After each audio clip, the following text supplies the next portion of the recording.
خب زهرا 15 ضرب در 2 میشه 17. من نپرسیدم چند بار تست ایدز دادی، گفتم 15 ضرب در 2. ببینید بچه ها، علی روزانه 2 تا ست 15 تایی جغ میزنه. یعنی روزی چند بار میزنه؟ 3 بار میزنه. آفرین علی، توی جغی پرومکسی، حتما ادامه بده موفق میشی.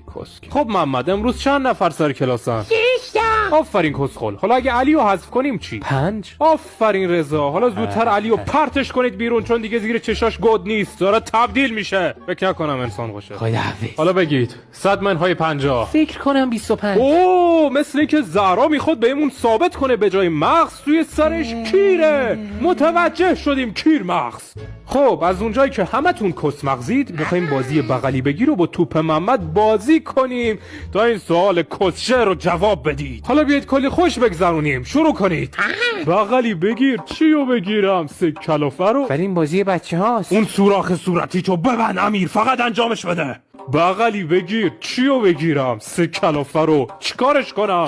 اوه محمد تو گرفتیش. نه محمد گوش بده، این یه بازیه هی. اوه محمد نه خانوم. محمد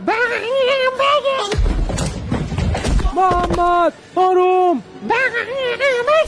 اینجا چه خبری؟ ماما مواظب باش. دیگه نه